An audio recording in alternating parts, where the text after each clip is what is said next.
ค่ะ สวัสดีผู้เข้าร่วมสัมมนาทุกท่านค่ะ ขอต้อนรับเข้าสู่การสัมมนาในหัวข้อ Carbon Border Adjustment Mechanism Follow Up ค่ะ โดยเป็นการบรรยายโดยมิสเลจิน่าซึ่งเป็นที่ปรึกษาด้านสิ่งแวดล้อมค่ะสำหรับเอกสารประกอบการสัมมนาทางเราจะจัดส่งให้หลังจากผู้เข้าร่วมสัมมนาทุกท่านทำแบบประเมินหลังการสัมมนาในวันนี้ค่ะ so Regina over to you Okay, thank you, View. I hope everyone can hear me. So, as View already mentioned, maybe today will be a follow-up on CBAM and what the current challenges have been, and more now that the regulation has been in place for quite some time. So, I will start off with a brief company introduction. So we at Green and Blue Planet Solutions is a Japanese environmental consulting company based in Bangkok. And we were founded by the two Japanese companies, Envix and Yamaki Environment. We provide research and consulting services in the field of environment, energy, chemicals, health and safety in Thailand and the ASEAN region. More specifically, our services consist of IREX and carbon credits, environmental site assessment, chemical management and compliance, and EHS compliance. So IREC or renewable energy certificates is a tradable green value that is verified and certified qualities according to the IREC global standard, providing a strong energy attribution. So by purchasing IREC, you can prove that 1 megawatt hours of renewable energy has been produced from a renewable source, and electricity consumers can claim all of the environmental benefits associated with green electricity that they're supporting. And as we at GBP already has a qualified and approved business account as a registrant in the IREC service platform, we can represent your business, making online trading of these RECs easier for you. And carbon credits are the reductions or removals of CO2 or other greenhouse gases as a credit and can therefore also be traded as an environmental product. The difference between RECs and carbon credits is that REC is a power supply tracking system that promotes renewable energy, and carbon credits are a form of tradable greenhouse gas emission reduction effects resulting from projects such as forest protection, energy saving technology, and the introduction of renewable energy. Its goal is to reduce greenhouse gases, and we can help those companies wishing to develop their own carbon projects. For environmental site assessment, it's basically, in essence, conducted to identify potential contamination that impacts a property, and it is required during a real estate transaction. And we can support our clients with the ESA reporting in accordance with the ASTM standards. For chemical management and compliance, we support our clients to successfully complete the process of registration, importation, exportation, as well as possession of hazardous substances in Thailand. And lastly, for EHS compliance, our experts can help companies in identifying applicable regulations of the country of operation, developing a legal register in various languages, and implementing EHS audits. So some of our previous CBAM related projects consist of hosting our own webinars, such as this one today, as well as attending as guest speakers for JetRo's CBAM event. We have also worked with clients within the steel industry in Thailand to assist them with CBAM compliance and communication with their EU importers. So today's agenda will be the following. I will start off with a brief summary of CBAM as a concept and its mechanisms, followed by how this will impact Thai companies. After this, I will discuss whether IREX and other schemes could be compliant with CBAM or not. Then some tools which can be used for the transitional period will be mentioned, and I will finish off with some real-life examples of potential challenges of CBAM in real life, and before we end off with a Q&A session at the end. So starting off briefly about CBAM as a concept. So CBAM exists as the EU wishes to put a fair price on the carbon emitted during the production of carbon-intensive goods that are entering the EU, and to encourage cleaner industrial production in non-EU countries. Once the CBAM comes into force, importers into the customs territory of EU must pay for their greenhouse gas emissions through the CBAM certificate, which is priced based on the embedded emissions of their imported good. Each CBAM certificate has a 2-year duration, and its price is determined by the average weekly auction price of the EU ETS in the week before the good is imported, so that the price of that imported good is as close as possible to the carbon price of the same good being manufactured within the EU. And unlike the EU ETS, there will be no cap and trade system under CBAM. So the CBAM regulation officially entered into force on the 1st of October last year, and then it entered into its transitional phase. And during this transitional phase that started 1st of October last year and finishes at the end of 2025, importers will have to report at the end of each quarter the emissions embedded in their goods subject to CBAM without having to pay a financial adjustment, giving time for the final system to be put in place. CBAM will initially apply to imports of certain goods and selected chemical substances whose production is carbon intensive and at most significant risk of carbon leakage. And this would include cement, iron and steel, aluminum, fertilizers, electricity, and hydrogen. Importers of CBAM goods will not need to be authorized during the transitional period in order to import these goods into the EU. But verification of the CBAM reports by an external independent body will only be mandatory from 2026.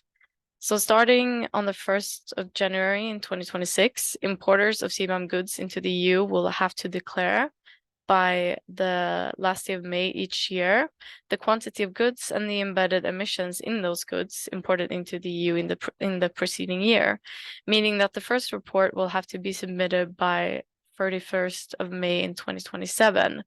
At the same time, they must also surrender the CBAM certificates that they have purchased in advance from the EU Commission. And by 2030, the CBAM aims to include all products covered by the EU ETS. So CBAM will mirror the EU ETS in several ways, and one of them being that CBAM is only applied on the actual declared carbon of a good. When the definitive period starts, EU importers will need to purchase CBAM certificates. However, if they can prove that a carbon price has already been paid in the country of origin, less certificates needs to be purchased. And CN codes are the EU version of the HS codes for international trade. And CN codes consist usually of 8 digits, where the first digits are identical to that of the HS codes. So by looking at a product's HS code, its CN code can easily be identified. And in essence, if a product's CN code is under the CBAM scope, the product is also covered by CBAM. So now looking at some of the expected impacts of CBAM on Thai companies. So starting off with some of the general impacts. So to sell covered goods to the EU, non-EU companies will have to implement carbon tracking measurements to track the embedded emissions associated with these products, and later on also have them independently verified. If importers are not able to report the embedded emissions of their imported goods, they may have to pay higher emissions costs than what they should have paid, as the default values for the embedded emissions of that good is based on the worst installations in the EU. And the EU companies importing would rather use the calculated emissions value than the default values because of this. And suppliers not doing or not calculating their actual emissions could risk losing the competitiveness of their products, or importers negotiating for a lower price.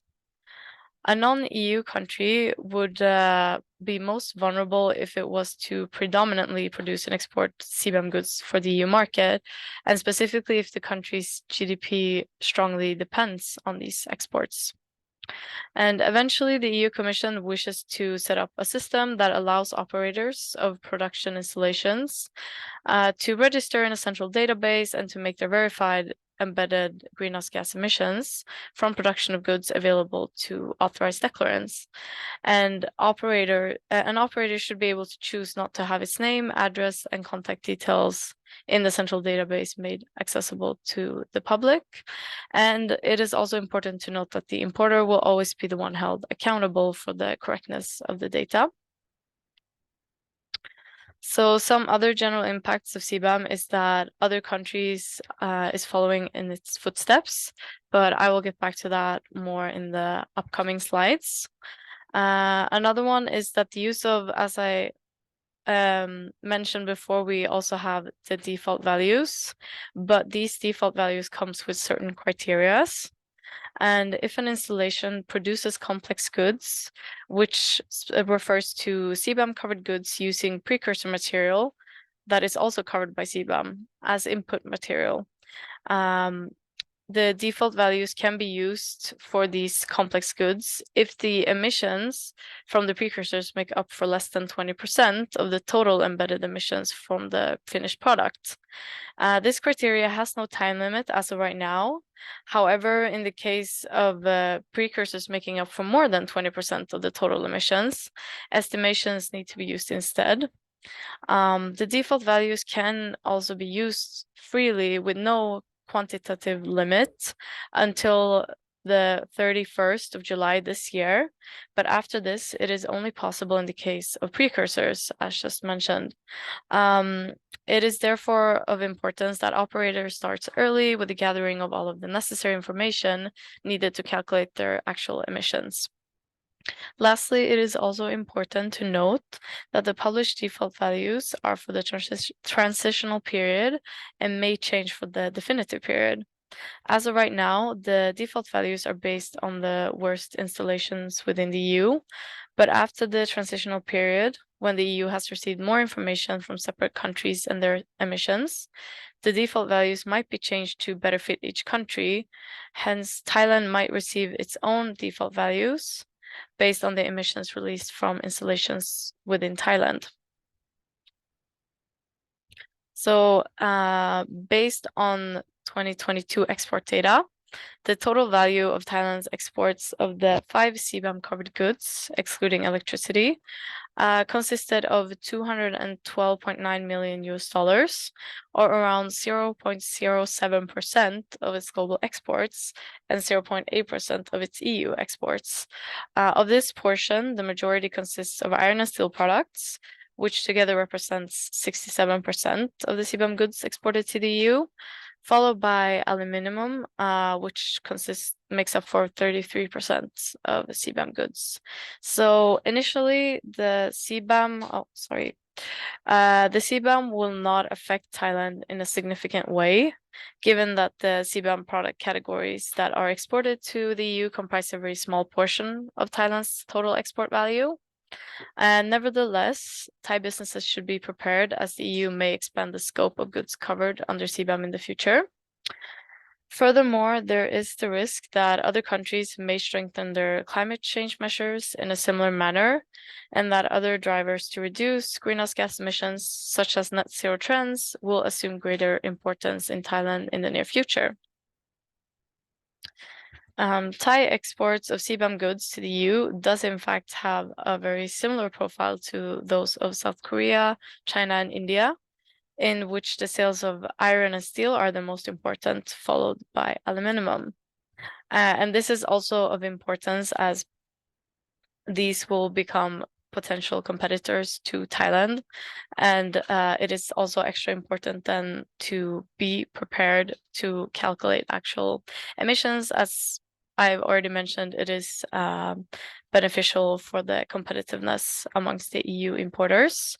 So South Korea already has its KETS, which covers 74% of the national greenhouse gas emissions in the country.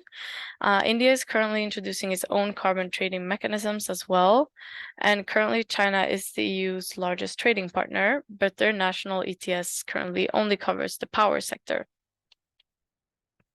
So the World Bank has created a relative CBAM exposure index to measure how CBAM will affect different sectors in different countries. For a given sector, CBAM exposure index is measured as the mathematical product of two main elements. The first one being the share of a country's export of the CBAM-related product that goes to the EU. The second element being the embodied carbon payment per dollar of export to the EU, determined by the carbon emissions intensity of production and the assumed cost of the CBAM certificates. So red indicates that the emission intensity is higher than that of EU, whereas green indicates is lower. So for the iron and steel sector, we can see that India will be the most affected and South Korea the least, whereas Thailand and China are somewhere in between. And for the aluminum sector, Thailand and South Korea are affected the least and India the most. So following in the EU's footsteps, several other countries are drafting their own version of CBAM. The US announced its Clean Competition Act earlier this year, and the bill requires annual calculations of carbon intensity, imposes a carbon intensity charge on imports into the United States beginning after 2023, and allows for a base for overpayments of charges. The UK also proposed their own CBAM in March 2022. And Australia is also currently discussing if they wish to implement carbon tariffs on steel and cement imports from countries with lower climate goals. And Canada started the discussion regarding implementation of border carbon adjustments in 2020. Based on 2021 data from the UN Comtrade database, Thailand exports the most to the US, followed by China and Japan, and in seventh place, Australia. This is of importance as several countries are following in CBAM footsteps, one of the latest ones being Australia. So even though Thailand may not export the most to the EU countries, the effects of CBAM can still come to cause indirect effects on Thailand's economy in the near future. In the regulation, it is also specified that if a carbon tax has already been paid in the country of origin, less CBAM certificates needs to be purchased. And Thailand is currently in the process of coming up with its own carbon tax, and it is expected to be finalized by the end of this year. So some of the tools published to help in adjusting to CBAM would include the Customs and Tax EU Learning Portal, where webinars, e-learning modules, and more are constantly published by the EU Commission. A CBAM communication template or Excel sheet has also been published by the EU to help with the communication between operators outside the EU and their EU importers. This template is not mandatory to use, but it can serve as a useful guide as to which information the operators should provide to the importers. The EU Commission have also published default values that may be used during the transitional period. However, note that they can only be used under certain circumstances, as previously mentioned, and ideally each installation should try to calculate their own actual emissions in the best way possible. Lastly, the Thailand Greenhouse Gas Management Organization, or TGO, have organized seminars and workshops on CBAMs to help operators in Thailand in adjusting to CBAM. So next part of this webinar, we will be looking at some real-life challenges we had when working with a Thai client in the steel industry. So this is a company that manufactures butt weld fittings that are sold to all major markets in the world. As their products uses precursor material for other installations as input material, they produce complex goods. Although their products are made from various types of steel, they are still under the same aggregated goods category, iron and steel products, in the CBAM regulation. To assist them in CBAM compliance, we did the following for them. So we helped them calculate their emissions and correctly fill out the EU communication template to be provided to their EU importers. We also set up a monitoring methodology document for future monitoring and calculations, as well as identifying potential improvements for future reporting periods. Lastly, we organized workshops and training of their staff on how to perform the monitoring and calculations by themselves in the future. So The EU template can be seen as a very useful tool to be used by the operator to communicate their emissions to the EU importers. However, it is also therefore important to properly understand how to fill it out correctly. One thing we noticed was that the units used in the EU template was not always necessarily the same as in the regulation, and the use definitions could differ slightly. Although it does take quite some time to properly understand the template, it is very convenient as the formulas have already been programmed into the Excel sheet, and by simply filling out certain fields, the sheet will do the calculations for you. We did do our own calculations as well, just to ensure that we receive the same results as the Excel sheet, which we did. This is not a requirement though, and the calculations done by the Excel sheet should suffice.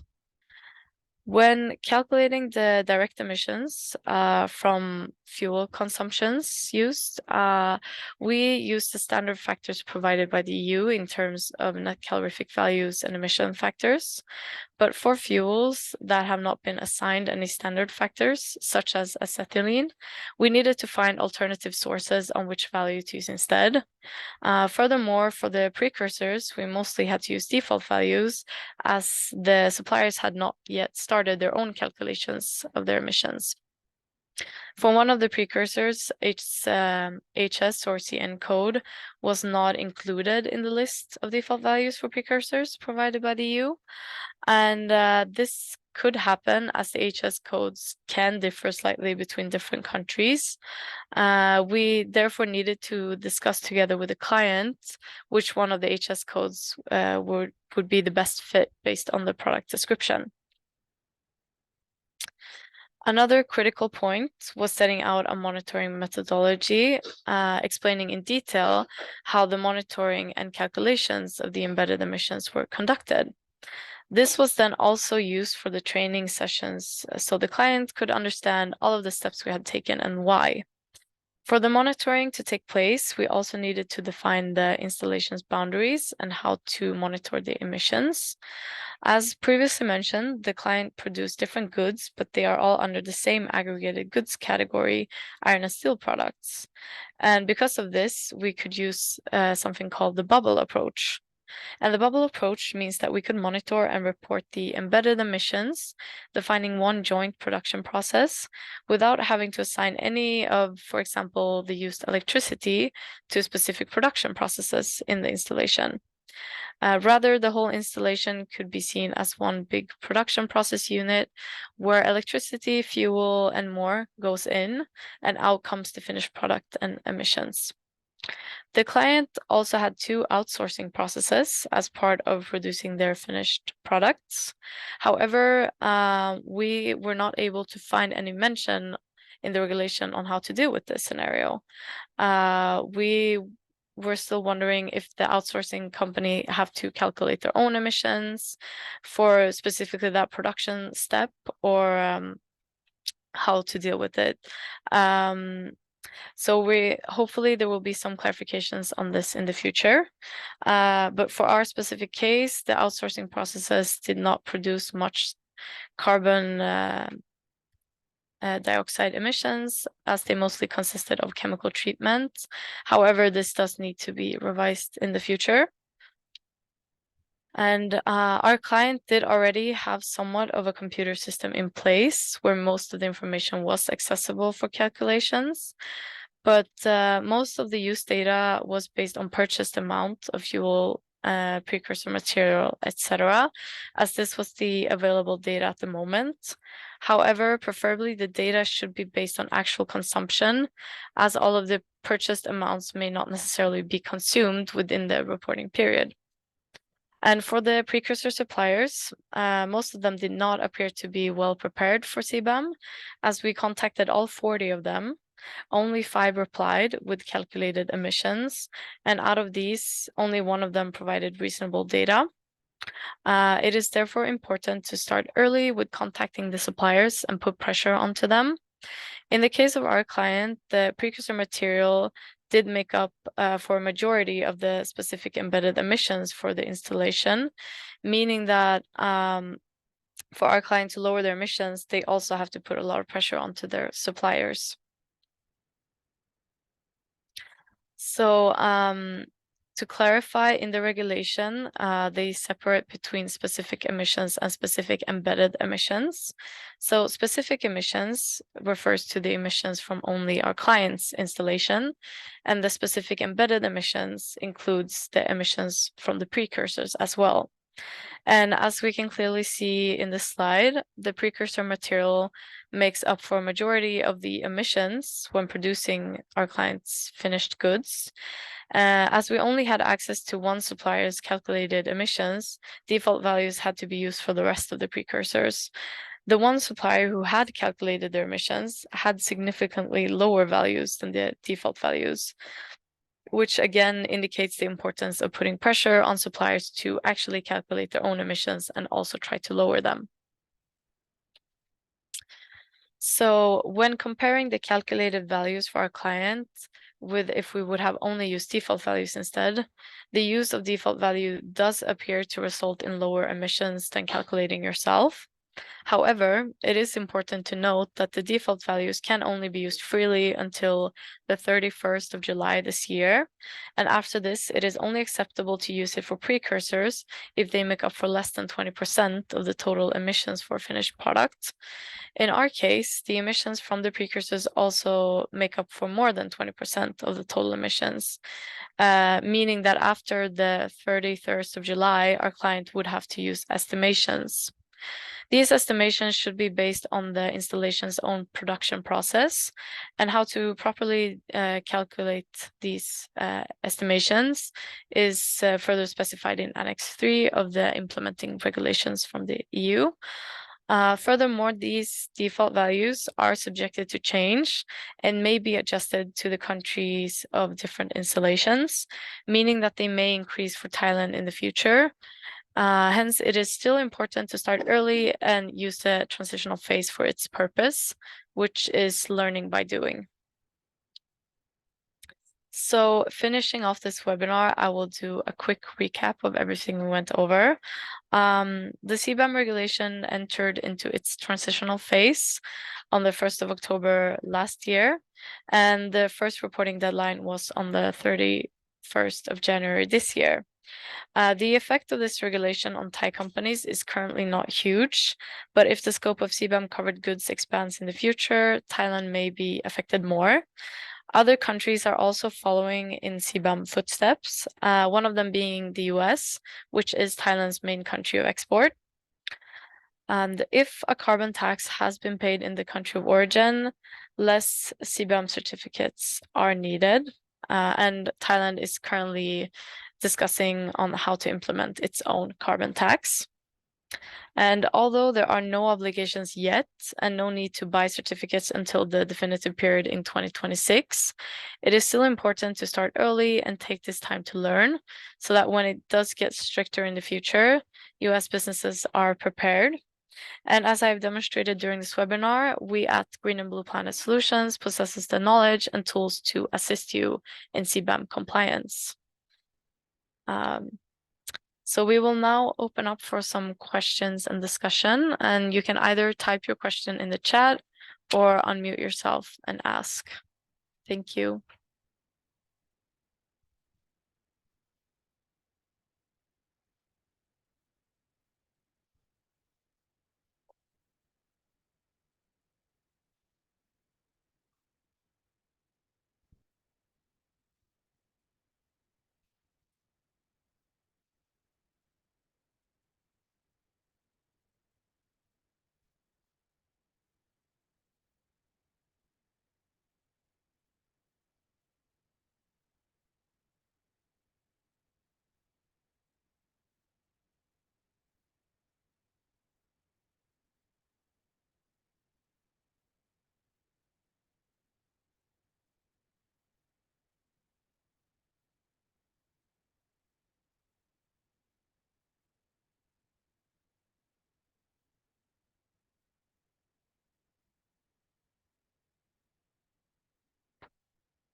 Let me see.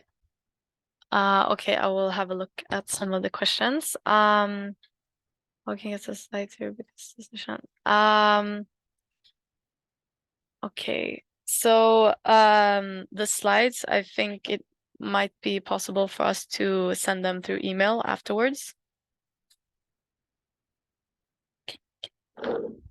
Wait. Oh, okay. You will next slide I will show you if you give some feedback on our webinar, we will send the slides to you through email. Let me see about the CBAM. Is it possible to Yes, so the question about if it's possible that CBAM will expand to other products in the future. Yes, there is. As I have understood it, the EU CBAM is aiming for it to include all of the products that the EU ETS is covering, which would be more sectors. I believe it also covers the automotive sector. And I think there has been some discussions about including plastics, which then would affect Thailand in a greater extent. Let's see, but they have not decided yet, but I think the aim is the scope should be the same as for the EU ETS by 2030. So the main purpose of CBAM, I think now it's the phase where everyone is just trying to learn, and I think the EU wanted to start with the most carbon intensive goods, which were the sectors that I mentioned in the webinar, but they have discussed about expanding the scope to cover plastics as well in the future, but nothing has been decided yet. And I believe that now, after the transitional period, when the EU has also learned more about the businesses and how everything has worked, they will probably provide us with some updates.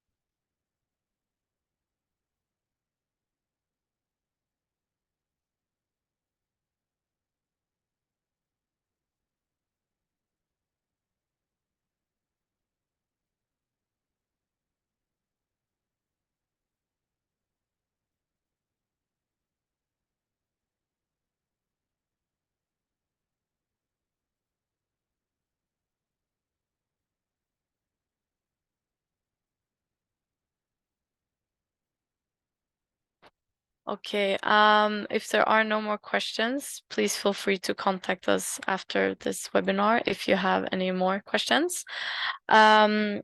So we would like to ask you, for some feedback on this webinar. So by scanning this QR code, you will be directed to a Google form. And if you fill out and give us some feedback, the presentation slides will be automatically sent to you through email. And then lastly, I would like to announce our next webinar that we will have on IREX. Maybe View, do you mind? Thank you. ค่ะสำหรับหัวข้อสัมมนาในเดือนถัดไปนะคะจะเป็นในหัวข้อเรื่อง International Renewable Energy Certificate หรือว่า IREC นะคะโดยจะจัดขึ้นในวันพุธที่ 27 มีนาคมเวลา14 นาฬิกาถึง 14 นาฬิกา 45 นาทีค่ะโดยเป็นการบรรยายโดยคุณชนาการโชติพานิชพงศ์นะคะซึ่งเป็นที่ปรึกษาด้านการจัดการสิ่งแวดล้อมและพลังงานของ GBP ค่ะทุกท่านสามารถรีจิสลงทะเบียนผ่านทางเว็บไซต์ของGreen and Blue Planet Solution ได้เลยนะคะหากมีคำถามที่ต้องการสอบถามเพิ่มเติมก็สามารถติดต่อมาได้ที่ทางอีเมลหรือว่าเบอร์โทรศัพท์ได้เลยค่ะ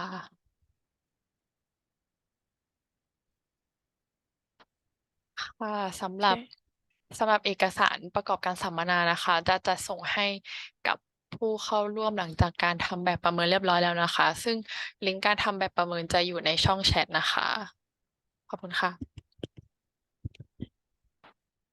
Okay. thank you so much for joining our webinar today, and we hope to see you in the next one about IREC as well. Thank you.